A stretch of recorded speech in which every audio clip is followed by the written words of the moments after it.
ప్రేమ మా పొడవు తండ్రి, నమ్మకాన్ని మా దేవానికి స్తోత్రాలు చెల్లించుకుంటున్నాం.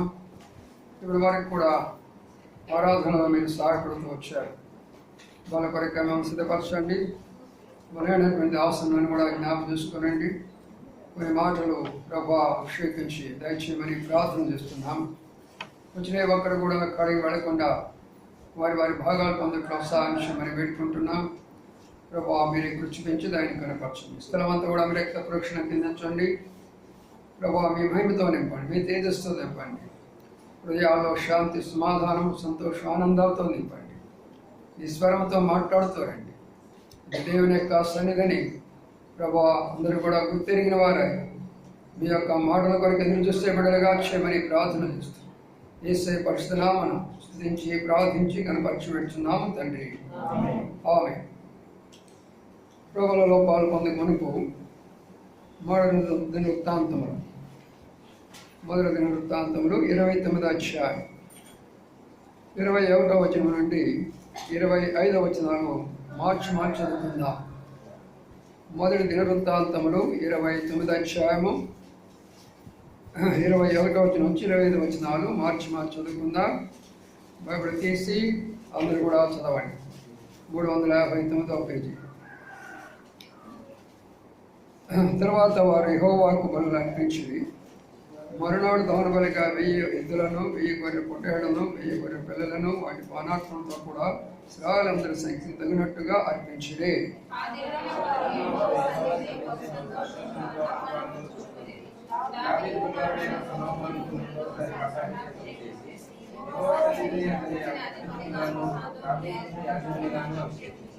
అప్పుడు సొలొమోను తన తండ్రి అయిన దావీదుకు మారుగా యెహోవా సింహాసనం అందు రాజుగా కూర్చుండి వర్ధిల్లుచుండెను. ఇశ్రాయేలు అందరూ అతని ఆజ్ఞకు బద్ధులై ఉండిరి.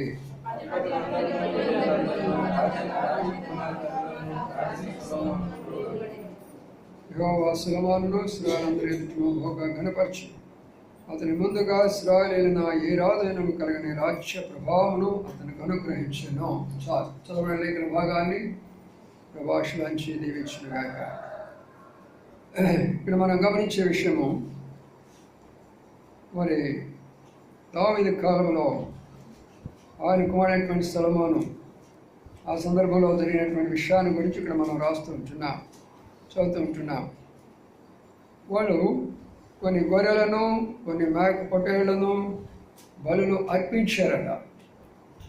బలులు అర్పించారు అంటే అర్థం ఏంటి? ఇప్పుడు అర్పణలు జరిగిపోయినాయి, ఆరాధన జరిగిపోయింది. అందుకనే మనం కూడా ఇప్పుడు ఏం చేసాము? బలులు అర్పిస్తూ వచ్చాము, అనగా ఆరాధన చేస్తూ వచ్చాము. బలులు అర్పించిన తర్వాత అక్కడ రాయబడిన మాట ఏంటంటే, ఇశ్రాయేలీయులందరి సంఖ్యకు తగినట్టుగా అర్పించిరి. అనగా మనమందరం కూడా ఆరాధనలో పాల్పొందాల్సిందే. ప్రతి ఒక్కరు కూడా ఆరాధనలో పాల్పొందాల్సిందే. అందుకనే అవకాశం ఇవ్వబడుతూ ఉంటున్నది. ఒక్క మాట చాలు. నేను ఆరాధించాను, చూడండి ఎంత క్లుప్తంగా ఆరాధించాను, ఎంత స్పష్టంగా ఆరాధించాను, అన్ని అంశాల కొరకే ఆరాధించాను. అలాగే మీరు అందరూ ఆరాధిస్తే అందరూ పాలు పొందగలరు. ఒకరే సమయాన్ని తీసుకుంటే మిగతా వారికి ఉండదు కదా.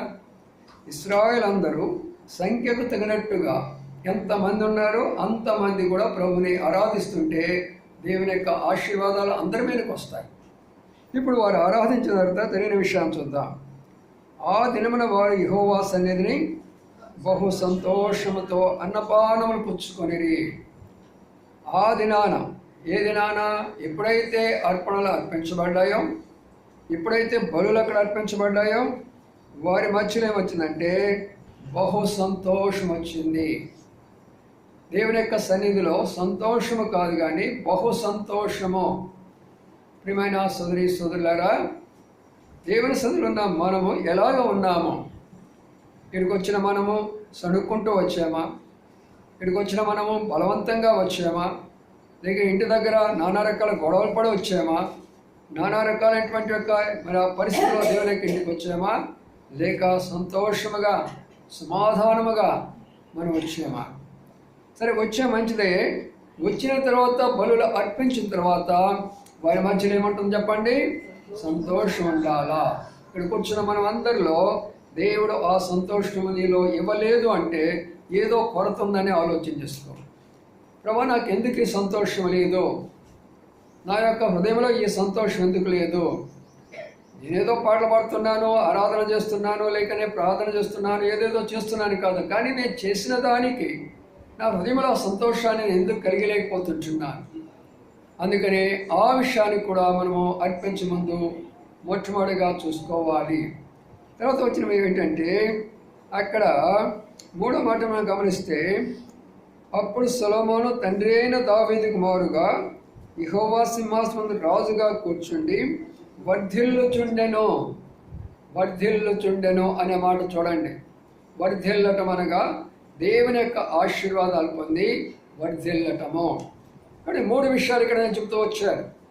3 విషయాన్ని మనం చూసినట్లయితే, వారు బలులు అర్పించారు. ఇది మొదటి విషయం. బలులు అనగా ఆరాధన జరిగిన తర్వాత వారి మధ్యలోకి దేవుడు వచ్చి వారందరికీ సంతోషం ఇచ్చాడు. ఇది 2వ యొక్క అనుభవం.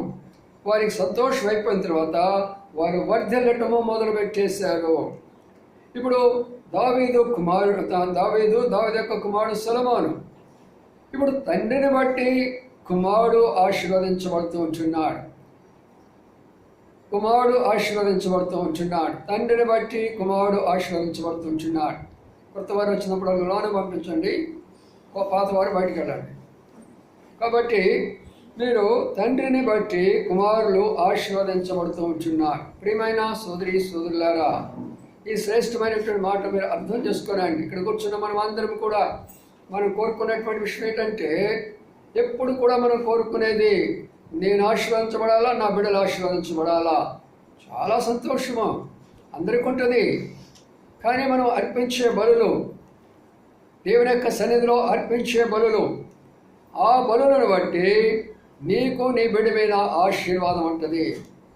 ప్రతి ఒక్కరు కూడా, ఏ తండ్రి కోరుకోడు, ఏ తల్లి కోరుకోడు నా బిడ్డ ఆశీర్వదించబడాలా, నేను ఆశీర్వదించబడాలా, నా కుటుంబం ఆశీర్వదించబడాలా అని ఎంతమంది కోరుకుంటారు? చూసారా ప్రియులారా? అందుకనే ఆశీర్వాదం మనం పొందాలి అన్నప్పుడు ప్రభువుకి బలులు అర్పించడం మనం నేర్చుకోవాలి. ఎవరైతే బలులు అర్పిస్తుంటున్నారో, బలి అంటే మిమ్మల్ని మళ్ళీ వెళ్ళేదో ఒక మేకనో లేక గొర్రెనో లేక పొట్టేలనో తీసుకురమ్మని కాదు చెప్పేది. బలులంటే మీ సమయాన్ని ప్రభు కొరకే ఇవ్వండి. మీకు కలిగినట్టు ఏదైతే ఉన్నదో, మీరు ఏదైతే ఇవ్వగలరో అది ప్రభు కొరకై మీరు బలిగా దానిని అర్పణగా అర్పించండి. అర్పణ అంటే ఎందుకంటే బ్రదరు మేము అందులో 10 రూపాయలు వేస్తాము, 50 రూపాయలు వేస్తాం, 100 రూపాయలు వేస్తాం, అది కాదు బలులు అంటే. నీ సమయాన్ని ప్రభుకి ఇవ్వడమే బలి అంటే. నీకున్న శక్తిని ప్రభుకు ఇవ్వడమే బలి అంటే. నీకున్న జ్ఞానాన్ని ప్రభు కార్యాలకు ఉపయోగించడమే బలి అంటే. మనకేమైతే ఇచ్చాడో అది ప్రభు కొరకు ఇచ్చేదానిని బలి అంటారు. కానీ ప్రభువు యేసు క్రీస్తు వారు మన కొరకే బలైపోయినాడు. ఆయన మన కొరకే బలైపోయి ఆయన సమస్తాన్ని ఇచ్చేస్తున్నాడు. ఆయన శరీరం ఇచ్చాడు, ఆయన యొక్క మనసు ఇచ్చాడు, ఆయన సమస్తాన్ని వదిలిపెట్టుకున్నాడు పరలోకంలో. మన కొరకై సంపూర్ణంగా అర్పించుకున్నటువంటి వాడిగా కనబడుతున్నాడు. కాబట్టి నీవు నేను ఆశీర్వదించబడాలి, మన కుటుంబాలు ఆశీర్వదించబడాలి. ప్రభువా నేను కూడా బలి చేసుకుంటా. 4 ఇడ్లు తినేవాడిని 2 ఇడ్లు తిని తొందరగా పోతానయ్యా అన కదా. లేదు, అయిపోయిందాక వంట అయిపోయిందాక చేయి, తిన్న తర్వాత పోయిందంటే అక్కడే నీ బలిని పోగొట్టుకున్నావు కొంత.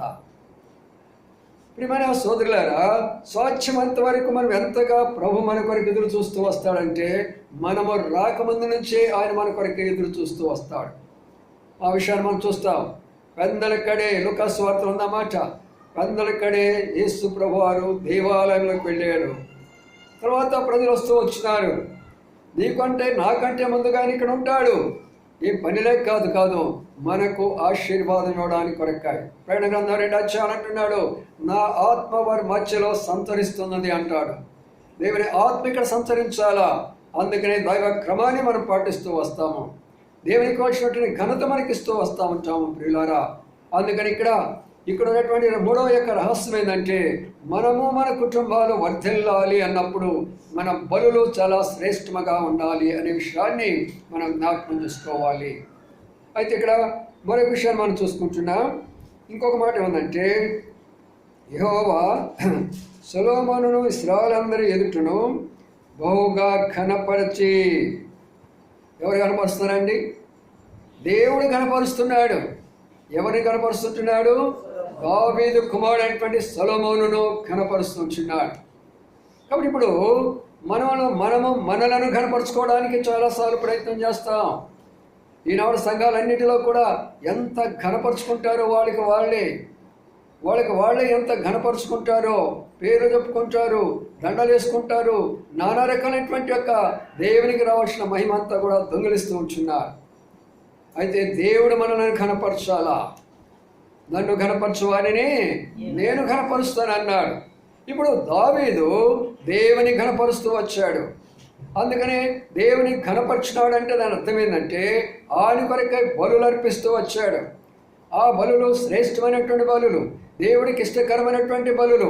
కాబట్టి నీవు నేను చేసే ప్రార్థన, నీవు నేను చేసే ఆరాధన, లేక నీవు నేను అర్పించే అర్పణలో ఏమైనా సరే ఆయనకి ఇష్టకరంగా ఉన్నప్పుడు నీ కుటుంబం మీద తప్పనిసరిగా ఆశీర్వాదం ఉంటుంది.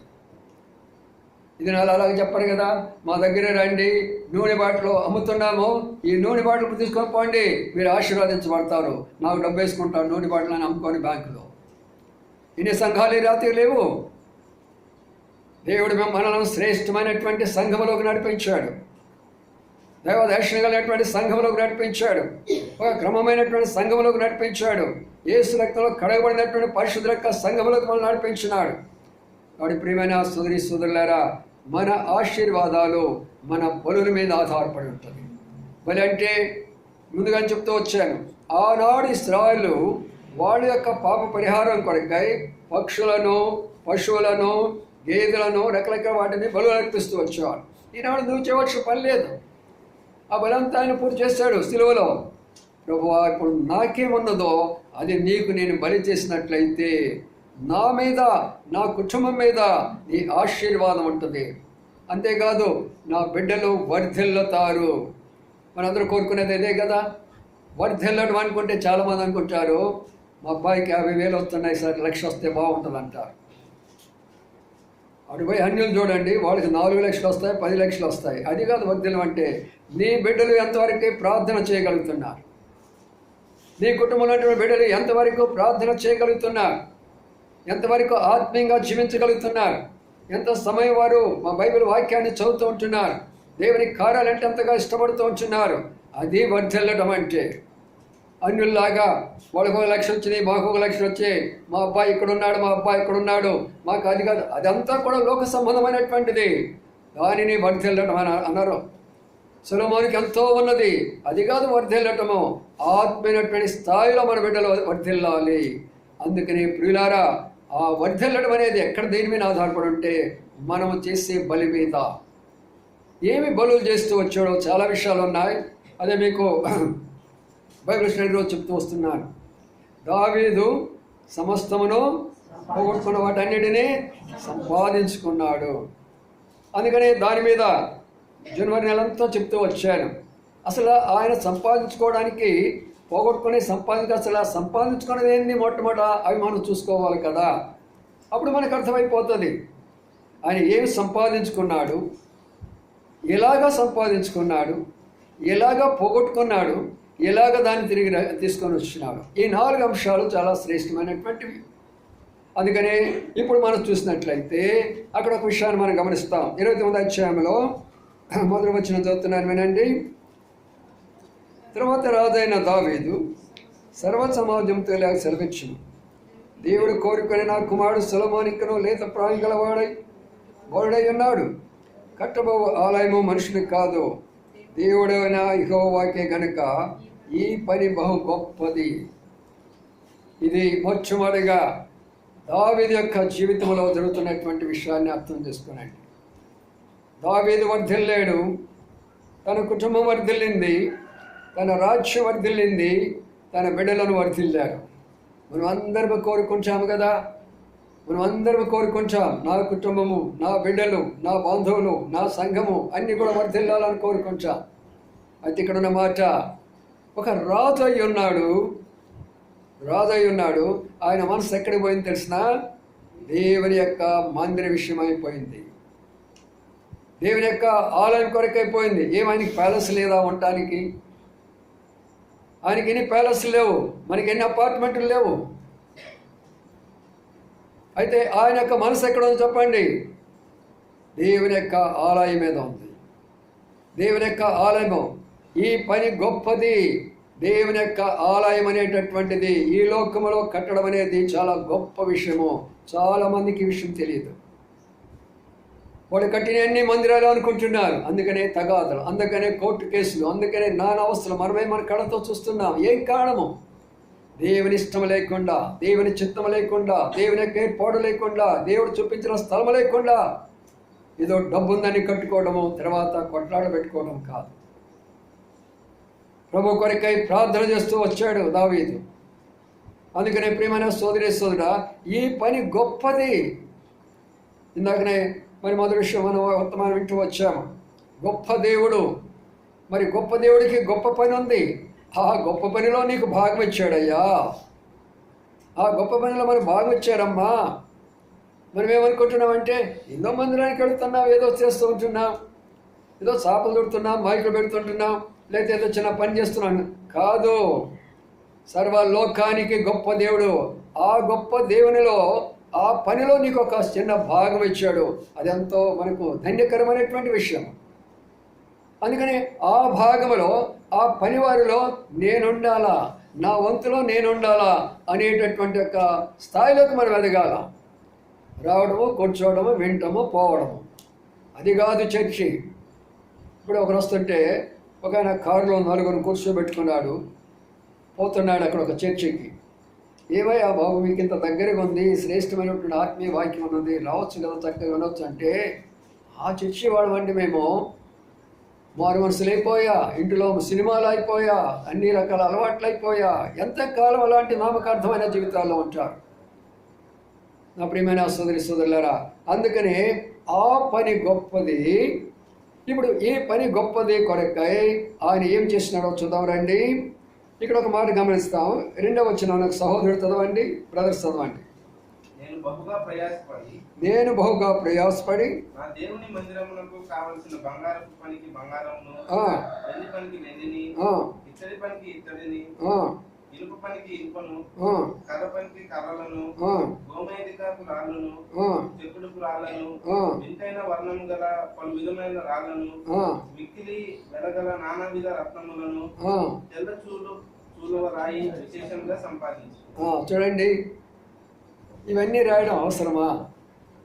దావీదు నేను ఒక మందిరం కట్టించానంటే అయిపోతుంది కదా, ఇవన్నీ రాయాల్సిన అవసరం ఉన్నదా? అక్కడ ఉన్నటువంటి మాట, 2 మాటలు గుర్తుపెట్టుకోండి. నేను బహుగా ప్రయాసపడి. 2వ మాట ఏమన్నానంటే, మరి ఆయన విశేషముగా సంపాదించి తిని. బాగా అర్థం చేసుకోవడం ప్రయత్నం చేయండి. దేవుని మందిరము కట్టవాలనేది మరి దావీదు యొక్క రాజు యొక్క మనసులో ఉన్నది. ఏమని ఇప్పుడు అది చెప్పండి నాకు. దావీదు ఏమన్నా ప్రవక్త? ఏమన్నా దావీదు ఏమన్నా మరి యాజకుడా? ఎవరు దావీదు చెప్పండి? ఎవరు దావీదు? రాజు. మరి మందిరం కట్టేది రాజులా యాజకులా? రాజులు ఇక్కడ అందరు రాజులే ఉన్నారు, చెప్పండి. ఎవరు మందిరం కట్టాల్సింది? రాజులు కట్టాలా. యాజకులు ఏం చేస్తారు? ఆ మందిరంలో ఉండి పరిచర్య చేస్తామయ్యా మేము. కానీ మనకు ఆ దర్శనం లేదే, మనకు ఆ దర్శనం లేదే. కాబట్టి గుర్తుంచుకోండి సహోదరులారా, మందిరము మందిరము మందిరం అంటాం కాదు, కానీ ఈ మందిరం కొరకే నేనేమి బలైపోతున్నాను, నా దేవుని కొరకే నేనేం కష్టపడాలా, ఏ స్థలాన్ని నేను చూడాలా, ఆ స్థలం కొరకే నా యొక్క క్రైమ్ ఎంత చెల్లించాలా అనే యొక్క స్థాయిలోకి మనం ఎదగాల. అప్పుడు నీ వర్ధిల్లుతావు, అప్పుడు నీ బిడ్డలు వర్ధిల్లుతారు. ఏది నీకు తక్కువ కాదు, నిన్ను కనపరుస్తాడు దేవుడు. ఆయన అబద్ధం ఆడినటువంటి దేవుడు ఆయన. అందుకనే ప్రయాసంతో కూడిన పని ఇది, ఊరికుండే పని కాదు ప్రియులారా. మనం అనుకున్నంత సులభంగా జరిగే పని కాదు అది. ప్రయాసంతో, చాలా ప్రయాసపడాలా. ప్రయాసపడిపోతే ఎలాగా? మొన్న 2 స్థలాలు వచ్చినాయి, ఎవరు కూడా అందుబాటులో లేరు. ఫోన్ చేస్తే ఇక వెళ్ళాల్సి వచ్చింది తప్పనిసరిగా. మరి చూడక తప్పదు. వెంటనే ఆమె చెప్పానమ్మా నువ్వు తయారుగా, మరి నేను కూడా తయారవుతాను, వెళదామని చెప్పాను. ఇంకో సహోదరిని తీసుకున్నాము. మరి మేము వెళ్ళేసి ఆ స్థలాన్ని తీసుకొని రావాల్సి వచ్చింది, చూడాల్సి వస్తుంది. ప్రియమైన సోదరులారా, యాజకుల యొక్క ధర్మం వేరే, రాజుల యొక్క ధర్మం వేరే. అందుకని ఏమంటున్నాడంటే, దేవుడు నాకు ఇచ్చినటువంటిది, దాని కొరక నేను ప్రయాసపడుతున్నాను. మనం దేని కొరకు ప్రయాసపడుతున్నాము? మన ప్రయాస వ్యర్థమైపోద్ది అనుకుంటున్నారా? ఏనాడు కూడా వ్యర్థము కాదు. మీరు పడినటువంటి కష్టము, మీరు పడినటువంటి శ్రమ, ప్రభు కొరక చేసిన ప్రతి ఒక్కటి కూడా, చిన్నది కూడా ఆ గ్రంథంలో రాసి పెట్టబడుతున్నది. జ్ఞాపకార్థ గ్రంథం అనేది ఒకటి ఉంటుంది అక్కడ, జీవ గ్రంథం అనేది ఒకటి ఉంటుంది అక్కడ. జీవ గ్రంథంలో మన పేర్లు రాయబడతాయి. రక్షించబడిన వారి పేర్లన్నీ కూడా జీవ గ్రంథంలో రాయబడతాయి. ఆ తర్వాత మనం చేసిన ప్రతి ఒక్కటి కూడా జ్ఞాపకార్థ గ్రంథంలో రాయబడతా ఉంటాయి. అప్పుడు మనకేం జరుగుతుంది అంటే, అక్కడికి వెళ్ళిన వెంటనే అప్పుడు నీవేమైతే చేసావో మందిరి కొరకై అవన్నీ కూడా అక్కడ కనబడుతూ వస్తాయి. కాబట్టి ఉదయకాల సమయంలో ప్రభుని మనం ఆరాధన చేసుకుంటారు. ప్రభు బలలకు పాలు పొందు. ప్రభువా, దావీదు లాంటి యొక్క భారము నాకు, నీ ఆలయము కట్టాలనేటటువంటి భారము నా హృదయంలో నింపమని ప్రార్థన చేసుకోండి. సహోదరులు ఎంతోమంది ముందుకు వస్తున్నారు, కానీ సహోదరులు రాలేకపోతున్నారు. ఎందుకంటే మీకు కొన్ని భారాలు ఉన్నాయి. అది లోక భారము, కుటుంబ భారము, ప్రభుత్వ భారము, అనేకమైన భారాలు మీ మీద ఉన్నాయి. అదే సమయంలో కైసరుకి ఇవ్వండి. రెండోది ఏంటి? దేవుడికి ఇవ్వాలి. కైసరుకి ఇవ్వాలి. అనగా ఈ లోక సంబంధమైనటువంటి యొక్క ఉద్యోగ బాధ్యతలు కలిగిన మనం అందరం కూడా మనము తప్పనిసరిగా ఆ పనులు చేయాల్సిందే. అదే సమయంలో దేవుని కొరకై మనము చేయవలసిన పని చేయాల్సిందే. అదే నా జీవితంలో 20 సంవత్సరాలు నాగపూర్ పట్టణంలో చేస్తూ వచ్చాను. ఉదయం మొదలుకొని సాయంకాలం వరకు కూడా కాలేజీలో టీచ్ చేసి వచ్చి, సాయంకాలం నుంచి రాత్రి 12 గంటల వరకు కూడా మీటింగ్ జరిగిస్తూ వచ్చాను నేను అక్కడ. ఎందుకంటే బైబిల్ యొక్క గ్రంథాన్ని చదివాను కాబట్టి, అర్థం చేసుకున్నాను కాబట్టి, ప్రభు ఇచ్చినటువంటి భారం కొలదై ఆ ప్రయాసపడుతూ వచ్చాను. ఇప్పుడు ఆయన ఇచ్చినటువంటి దానిలో 3వ విషయం మనం చూస్తే, చదువుకున్న మాటల్లో ఉన్న అర్థాన్ని చెప్తున్నాం చూడండి. బంగారు పనికి బంగారు, వెండి పనికి వెండి, ఇత్తడి పనికి ఇత్తడి, ఇనుము పనికి ఇనుము, కర్ర పని కర్రము, ఇక రాళ్ళు, చిక్కుడు రాళ్ళు, వెత్తైనటువంటి రాళ్ళు అనేవి ఉన్నాయి. ఇవన్నీ ఎందుకు రాశారు? మొట్టమొదటిగా భౌతికంగా చెప్తాను, అర్థం చేసుకోనండి. తర్వాత వాటికి ఆత్మైనటువంటి అర్థాలు చెప్తాను, తర్వాత అర్థం చేసుకోండి. ఇక్కడ మనం గమనిస్తే, అక్కడ దేవుని యొక్క మందిరాన్ని నిర్మించాలన్నప్పుడు ఆషామాషిగా ఆయన నిర్మించడానికి కోరుకోలేదు. ఆయన దాని కొరకై విలువైనటువంటి బంగారము, విలువైనటువంటి వెండి, విలువైనటువంటి యొక్క ఇత్తడి, విలువైనటువంటి యొక్క ఇనుము, ఇంకా శ్రేష్టమైనటువంటి యొక్క రాళ్ళు, అవన్నిటినీ తీసుకొని వచ్చి ఆయన దేవుని యొక్క మందిరాన్ని నిర్మించాలని కోరుతూ ఉంటున్నాడు. ఈ రోజులు ఎంతమంది ఎన్ని దేవుని మందిరాలు ఉన్నాయి అలాగా? హిందువుల గుడులు ఉన్నాయి అలాగా, అన్యుల యొక్క గుడులు ఉన్నాయి అలాగా. దేవుని మందిరాలు ఎక్కడ కూడా అలాగా లేవు, ఉండడానికి కూడా అవకాశం లేదు కూడా. అందుకని ఇక్కడ ఉన్న మాట ఏంటంటే, ఆయన బంగారము కానీ దేని కొరకై ఎంత ప్రయాసపడినాడో ఒకసారి అర్థం చేసుకోనండి. ప్రియమైన సోదరులారా, ప్రయాస మనం పడకపోతే దేవుడు కూడా మౌనంగా ఉంటూ వస్తాడు. మనం దాని కొరకై ప్రయాసపడాలా, దాని కొరకై మనము మరి సంపాదించే దాని కొరకై మరి ప్రయత్నాలు చేస్తూ రావాలా. అదంతా కూడా ఆయన ప్రయాసపడి అనేకుల దగ్గర నుంచి సమకూరుస్తున్నాడు దావీదు. అప్పటికే యాజకుడు రాలా, అప్పుడు కాదు, మందిరం కట్టిన తర్వాత, ఆలయ నిర్మాణం జరిగిన తర్వాత అప్పుడు యాజకులు వచ్చేసి అక్కడ వారి యొక్క కార్యక్రమాన్ని జరిగిస్తూ వస్తారు. దేవజోడు భగత్ సింగ్ గారు మందిరాలు ఎలా కట్టించాడు తెలిసిన? ఆయన ఎప్పుడు మందిరాలు కట్టించలేదండి. ఆయన ఎలా కట్టించేవాడంటే, అనేకులు ప్రేరేపించబడి, బ్రదరు ఇక్కడ మేము ఈ స్థలాన్ని మీకు ఇస్తున్నాము, ఈ స్థలాన్ని మీకు ఇస్తున్నామని ఎంతోమంది ముందుకు వచ్చారు. యెహోషువ అలాగనే అయింది, హైదరాబాద్ హెబ్రోన్ అలాగనే వచ్చింది. అయితే ఆ బాధ్యత కొంతమంది నమ్మకమైన సహోదరులకు కూడా భగత్ సింగ్ గారు అప్పగించారు. వారి ద్వారా కట్టబడినటువంటివి ఆ మందిరాలు, ప్రార్థన ద్వారా కట్టబడినటువంటి ఆ మందిరాలు. అందుకనే ఎక్కడ లేనంత మహిమ ఆ హెబ్రోన్లో ఒకప్పుడు చూస్తూ వచ్చాము. దేవుని యొక్క తేజస్సు సాక్షాత్ అక్కడ దిగొచ్చింది. భక్సింగ్ గారు చనిపోయినప్పుడు అదే స్థలమంతా కూడా దేవుడు భూకంపాన్ని కలిగించేసి గడగడలాడించేసి నా దాసుని యొక్క మరి స్థలాన్ని విడిచి నా దగ్గరికి వస్తున్నాడని హైదరాబాద్ పట్టణాన్ని అంతటికి కూడా రుజువుపరిచినాడు. ఆ రోజున ఆయన చనిపోయి తిరిగి తీసుకొని వెళ్ళిపోతున్నప్పుడు ఇంద్రధనుస్సు కనపడి ఈయనతో నేను చేసిన నిబంధన నేను నెరవేర్చానని సర్వలోకానికి ఆకాశంలో నిబంధన చూపించాడు. ఆ యొక్క సంఘ దర్శనంలో మనం ఉన్నాము. ఏదో చిన్న 4 గోడల మధ్యలో కాదు మనం ఉన్నది. లక్షలాది ప్రజలు, దేవుని నమ్మినటువంటి ప్రజలు, నీతిగా యథార్థంగా బ్రతుకున్నటువంటి ప్రజలు, పరిశుద్ధంగా జీవిస్తున్న ప్రజల మధ్యలో మనమున్నాము ప్రియులారా. అందుకనే మాటలు రాస్తూ వచ్చినాడు. ఇవన్నీ కూడా నేను సంపాదించాను అంటున్నాడు. ఏమిటండి ఇవన్నీ? ఆత్మీయమైనటువంటి అర్థం ఏమి తెలిసినది? బంగారు పనికి బంగారం. ఇప్పుడు అది భౌతికమైనటువంటి యొక్క మందిరం అయితే, ఇప్పుడు ఆత్మీయమైనటువంటి సంఘాన్ని గురించి మనం అర్థం చేసుకోవడానికి ప్రయత్నం చేద్దాం. సంఘాన్ని కట్టేది రాజుల చేత కాదు.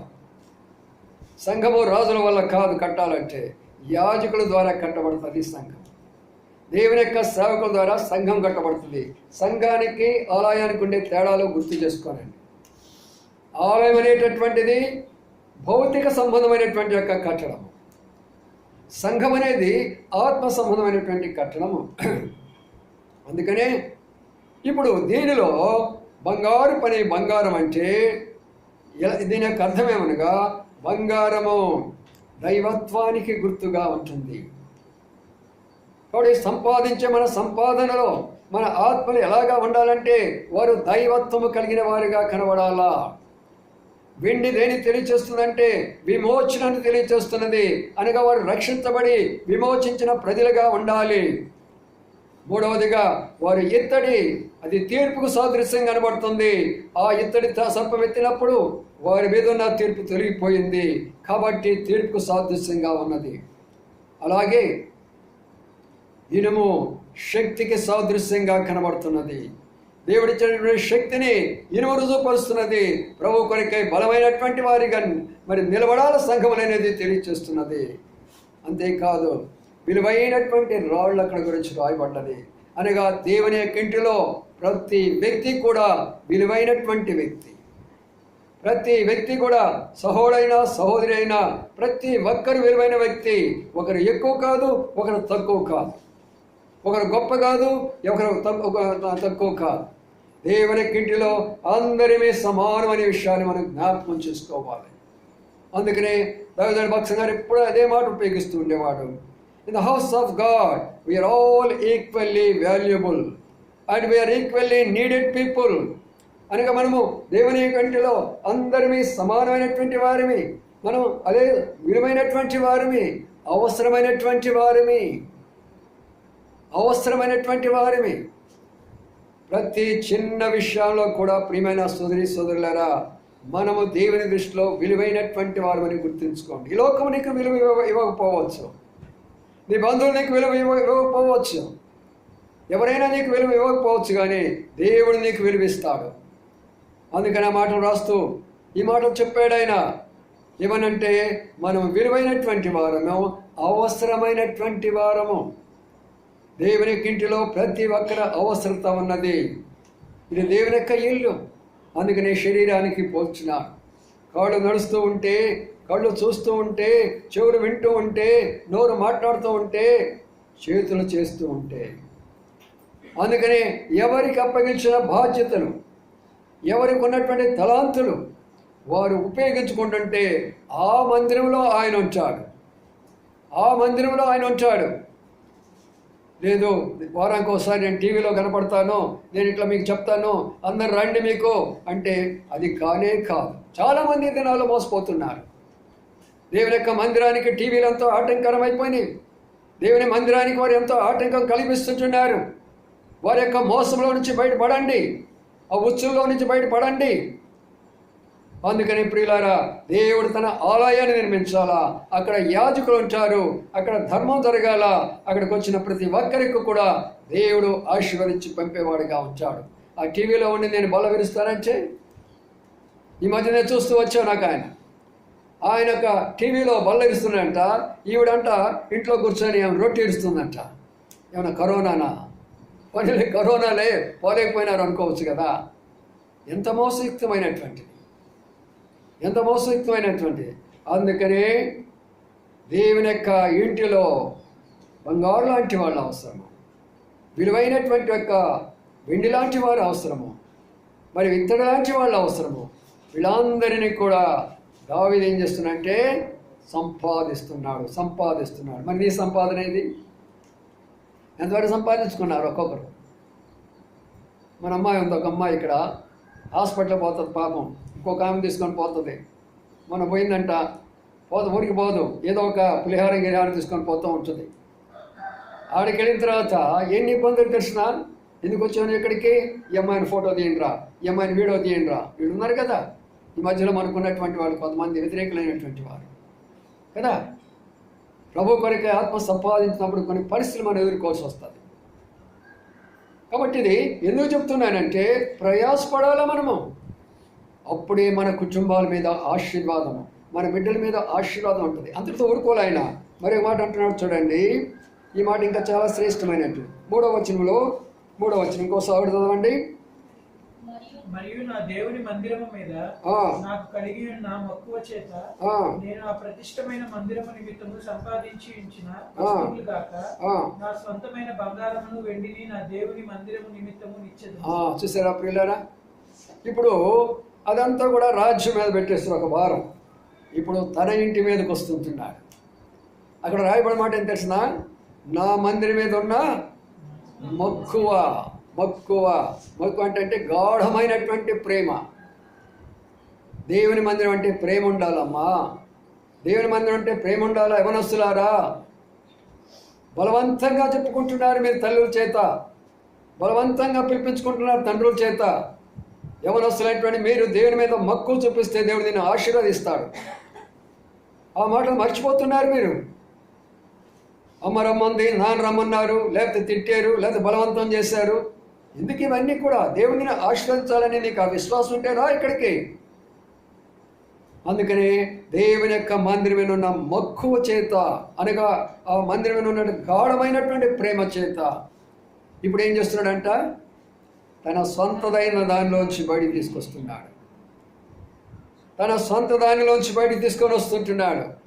ఏముందండి ఆయన సొంతదై చూద్దాం రండి. బంగారము ఆయన రెండిస్తున్నాడు. ఆయన ఇన్నేమో ప్రజలందరి దగ్గర సంపాదించాడు. ఇప్పుడు ఆయన ఏం చేస్తున్నాడంటే రెండిస్తున్నాడు. ఏంటా రెండు? బంగారము వెండి విమోచన, బంగారము దైవత్వము. ఆ 2 లక్షణాలు మనలో ఉంటే చాలు. ప్రభువా, నాలో దైవత్వాన్ని నేను నీకు ఇస్తున్నాను అయ్యా, నేను విమోచించబడ్డాను. విమోచుడు, నీ విమోచకుడివి, నీవు దైవాన్ని, నన్ను నేనే నీకు అర్పించుకుంటున్నాను ప్రభువా. ప్రియమైన సోదరి సోదరులారా, తన కుటుంబాన్ని గురించి లేక తన ఇంటిలో తన ప్రయాస కొరకై తన యొక్క ఇంటిలో నుండి ప్రభు కొరకై సమర్పించుకుంటున్నాడు. మన కుటుంబంలో ఉన్న మనం ఏమనుకుంటాం, మన బిడ్డల్ని లేక మన ఇంట్లో ఉన్న భర్తను, మన యొక్క భార్యను ఒక మాట అంటే ఓర్చుకోలేము, బాధపడతాము, ఎంతగానో ఇదైపోతూ వస్తాము.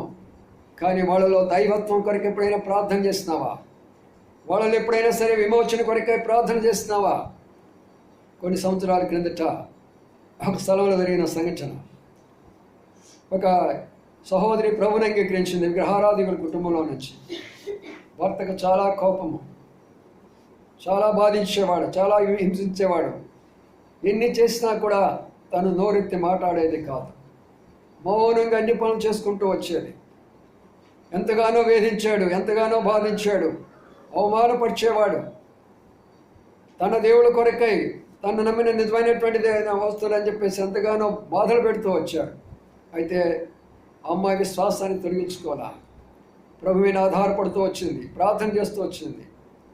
ఒకనొక రోజున మరి తనకి ఎందుకు వచ్చిందో అక్కడే అమ్మ చదువుకున్న బైబిల్ అక్కడ మంచం మీద పడి ఉంది.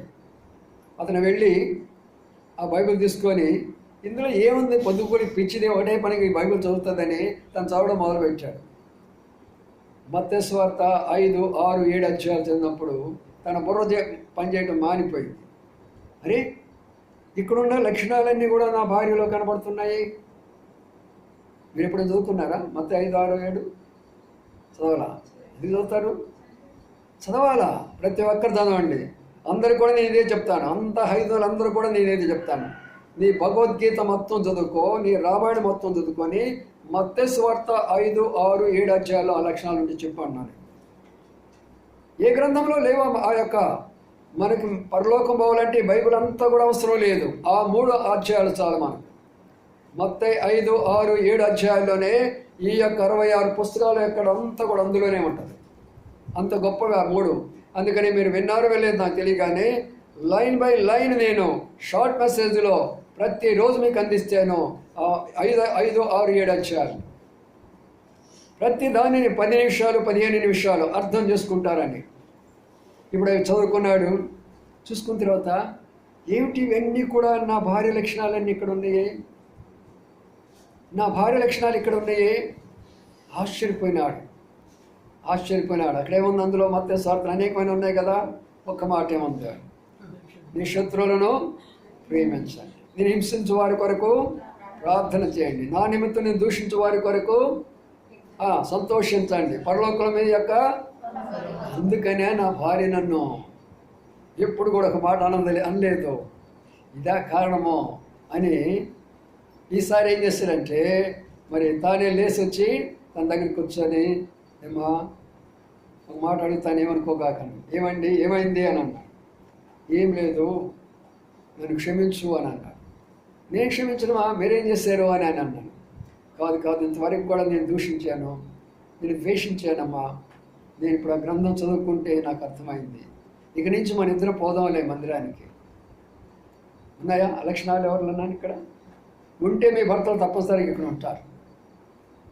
కాంప్రమైజ్ అయిపోతారు మీరు. ఆ లక్షణాలు మనలో కానీ ఉంటే భర్తలు ఎంత కఠినుడైనా సరే దేవుడు మొట్టికాయలు వేసుకొని తీసుకొని వస్తాడు, ఇంకేమీ లేదు. ఎలాంటి వ్యక్తిని కూడా దేవుడు విడిచిపెట్టడు. అందుకనే తన ప్రయాసపడుతున్నాడు. దేవుని యొక్క మందిరం కొరకు మక్కువ చేత తన దగ్గరనే కూడా తీసుకొని వస్తుంటున్నాడు. మన కుటుంబంలో బంగారం లేకపోవచ్చు, మన కుటుంబంలో డబ్బు లేకపోవచ్చు, మన కుటుంబంలో ఉన్న మన బిడ్డలను దేవునికి ఇంటికి తెస్తే చాలు. అప్పుడు మన కుటుంబం మొత్తానికి క్షేమంగా ఉంటుంది, కుటుంబానికి ఆశీర్వాదకరంగా ఉంటుంది, కుటుంబము వర్ధిల్లేదిగా కనబడుతూ ఉంటుంది. అందుకనే ప్రియమైన సోదరులారా, ఇది మరొక తలంపును చూసుకుందాం రండి. 29వ అధ్యాయంలో ఇంకో మాట మనం చూసినట్లయితే 5వ వచనాన్ని ఇంకొక సహోదరుడు చదవండి. ఇంకొక సహోదరుడు తెలియని వాళ్ళే చదవగాకండి, ఇంకొక సహోదరుడు చదవండి.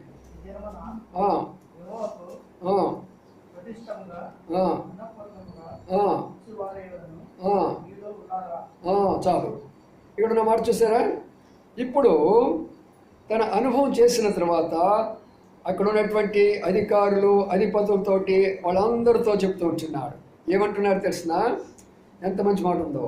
యెహోవాకు ప్రతిష్టముగా మనపూర్వకంగా ఇచ్చు, మీరెవరైనా మీలో ఉన్నారా? దేవునికి ఇచ్చాడని ఎలాగే ఇవ్వాలంటమ్మా? మనపూర్వకంగా, ఇష్టపూర్వకంగా. సడుగుతా గొడుగుతా కాదు దేవుని పరిచర్య చేసేది యవనస్తులారా. కాంపిటీషన్తో కాదు దేవుని పరిచర్య చేసేది. పేరు ప్రఖ్యాతుల కొరకు కాదు దేవుని పరిచర్య చేసేది. మనం ఏమి చేసినా సరే మనపూర్వకంగా చేయాలా. ప్రభు నాకు ప్రతిఫలం ఇస్తాడు, ప్రభు నాకు బహుమానం ఇస్తాడు అన్న దృష్టితో నువ్వు చేయాలి. అప్పుడే దేవుడు మనం హెచ్చిస్తాడు. కాబట్టి ఇక్కడ ఉన్న విషయాన్ని మనం జ్ఞాపకం చేసుకుంటే, మీలో ఎవరైనా ఉన్నారా? ఆయన రాజు కదా, ఆజ్ఞాపించవచ్చు. ఆయన రాజు కదా, ఆజ్ఞాపించవచ్చు. నేను ఒక ఆయన పెద్ద ఆయన టీవీలో మాట్లాడుతున్నాడు. ఆయన పెద్ద ఆయన ఎంత చెప్తున్నాడంటే, ఇలాంటి వారి ద్వారా కదా ఇంత భయంకరమైనటువంటి పరిస్థితులు క్రైస్తవానికి ఏర్పడిందని ఎంత బాధపడ్డాను నేను. మీరందరూ కూడా మీ దశమ భాగాలన్నీ తీసుకొచ్చారంటే మీ కుటుంబాలు ఎంతగా ఆశీర్వదిస్తాయో తెలిసిన. మీరు దశమ భాగాలు ఇవ్వకపోతే మీరెంత నాశనం అయిపోతారో తెలిసిన అంటే ఏమంటారు చెప్పండి? ఇప్పుడు పోనీ అది నువ్వేదో సంఘంలో చెప్పుకుంటా ఉంటే ఒక రకంగా ఉంటుంది, పబ్లిక్గా చెప్పుకుంటే ఎంత మన సంఘానికి ఎంత అవమానకరమైన విషయం అది. నా ప్రియమైన సోదరి సోదరులరా, రాజు ఆజ్ఞాపించవచ్చు, కానీ ఆజ్ఞాపిస్తున్నాడా? మనపూర్వకంగా రండి అయ్యా, మనపూర్వకంగా మందిరం కడదాము, మనపూర్వకంగా రండి సంఘాన్ని నిర్మించుకుందాము, మనపూర్వకంగా రండి పరిచర్య చేసుకుందాము. అప్పుడు ఆ సంఘంలో దేవుని యొక్క ఆత్మ పనిచేస్తుంటాడు. రాత్రి మీటింగ్ అయిన తర్వాత వెళుతూ ఉన్నాను. ఒక పెద్ద ఆయన అక్కడ కూర్చొని ఉన్నాడు. ఆయన పాపం చౌదరి గారంట, 85 ఏళ్ల వయసు అంట. ఆ చుట్ట తాగుతూ ఉంటున్నాడు. ఆ తర్వాత సరే వీళ్ళని ఇంటికి పంపించిన తర్వాత ఆయన దగ్గర పోయి నిలబడ్డాను. అయ్యా పిలిచాడు, వెళ్ళాను. అయ్యా నేను గమనిస్తున్నాను, ఇక్కడికి వచ్చిన తర్వాత నేను పోతూ ఉన్నప్పుడు, ఏందయ్యా ఎక్కడికి వెళ్తున్నారు, ఏం జరుగుతుందయ్యా అన్నాడు. అప్పుడు నేను చెప్పాను నా సాక్ష్యం అంతా కూడా. చుట్టాడు ప్రక్కన పెట్టాడు. నిజమేనంట అయ్యా, నాకు చాలా బీపీ షుగర్లు ఇవన్నీ ఉన్నాయ్యా, నా కొరకు కూడా ప్రార్థన చేస్తావన్నా. వచ్చి కూర్చోక అరగంట, అప్పుడు నువ్వు చూస్తావు దేవుడు నీకు ఎలా పని చేస్తాడో. ప్రియులారా, మనలను బట్టి మన దగ్గర ఉన్న వారు కూడా ఆకర్షించబడాలో దేవుని యొక్క సన్నిధి కొరకాలి. మన ప్రేమ ఆయన ఎప్పుడు ఎవరితో మాట్లాడని కాదు, పెద్ద ఆయన పాపం అంత ప్రేమ చూపించాడు. 1 గంట 20 నిమిషాలు నేను ఆయన చెప్పాను, అయ్యా ఎందుకు నువ్వు ఇక్కడ కూర్చుంటావు, దోమలు కుడతాయి కదా. లేదయ్యా నాకు అలవాటేను, ముందు నేను ఆ శాలల్లో పనిచేసుకున్నాను కాబట్టి నాకు ఇవన్నీ అలవాటేనయ్యా అని అన్నాడు. ఎందుకంటే మనకు ఆ భారం ఉండాలి, ఆత్మల కొరకైనా భారం ఉండాలి. చూడండి పిల్లలు, ఇక్కడ ఉన్న మాటను చూస్తే ఏముందంటే మనపూర్వకంగా ఎప్పుడైతే మాటలు చెప్పారో ఏం జరిగిందో చూడని తర్వాత వచ్చినామో అధిపతులను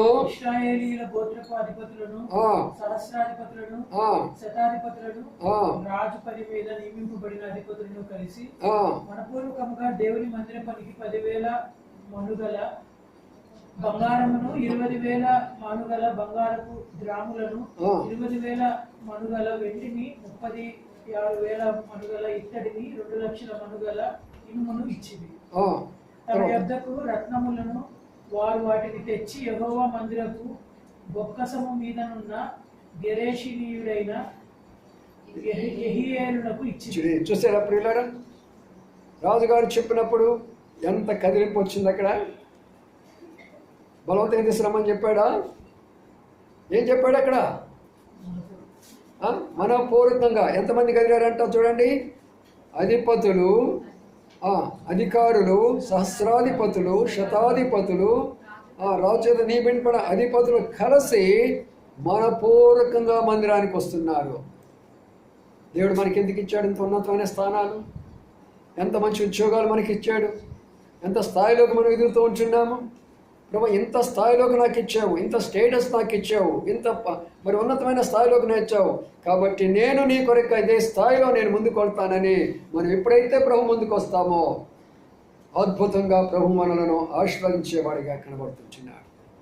కాబట్టి నా ప్రియమైన సోదరి సోదరులారా, ఇప్పుడు వారందరూ కలిసి ఇష్టపూర్వకంగా అధికారులు, అధిపతులు, శతాధిపతులు వాళ్ళందరూ కూడా కలిసి ముందుకు వస్తున్నారు.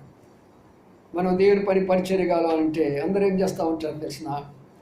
ఎవరోళ్ళే వాళ్ళు దిక్కులేనటువంటి వాళ్ళు, పేదవాళ్ళు, లేకపోతే వాళ్ళు ఎవరో చిన్న పిల్లలు, వాళ్ళు చేసుకుంటారులే దేవుని మందిరం అనుకుంటారు. అది కాదు దైవజనుడు మనం నేర్పించింది. భక్సింగ్ గారు ప్రతి చిన్న విషయాన్ని ఆయన చేసి చూపించేవాడు. మందిరంలో జరిగే ప్రతి పనిని ఆయన స్వయంగా చేసి చూపించేవాడు. అందుకని నేటి వరకు కూడా ఆ ఫౌండేషను ప్రపంచం అంతట్లో ఉంది కాబట్టి మన మధ్యలో కూడా అదే ఫౌండేషన్లో ఉన్నాం. ఈ సత్యాన్ని మీరు గమనించండి. అధికారులు కానీ గొప్పవారు కానీ ఎవరు కూడా దేవుని ఇంటిలో గొప్పవారు కాదు. మనం అందరిమీ సమానము, మనం అందరం దేవుని దృష్టిలో సమానమైన వారమే. అందరికీ దేవుని ప్రేమ ఉన్నది, అందరిమీ దేవుని యొక్క బిడ్డలే. ఇక్కడ కులాలు, మతాలు, చదువులు, హోదాలు అవన్నీ అవతలే. మందిరంలో ప్రవేశించమనుకో అవన్నీ అవతలే. మందిరం ప్రవేశించిన తర్వాత ఒకే తండ్రికి అందరిమీ బిడ్డలమే. అందుకని ఒకే రొట్టె, ఆ రొట్టెలో మనం పాలు పొందబోతున్నాం. ఈ బాధ్యత, ఇంత బాధ్యత వాళ్ళందరూ కలిసి ఇప్పుడు దేవుని కొరకై నియమించేసి చివరిగా ఆ మాట చదువుకున్నారండి. ఆ మాట చదువుకొని ముగించుకుందాం. చదవండి 20 వచ్చిన చదవండి అందరికీ చదువుకుందాం. 20 ఇలాగ పలికిన తర్వాత దావీదు మీ దేవుడని యెహోవాను స్తుతించి సమాజంలో చెప్పగా వారందరితో దేవుని స్తుతించి యెహోవా సన్నిధిని తలవంచి నమస్కారము చేసి. చూసారా? మరొక మాట చదువుకుందాం. అక్కడే ఉన్నట్టు మాట 19 వచ్చిన కూడా అందరికీ చదువుకుందాం.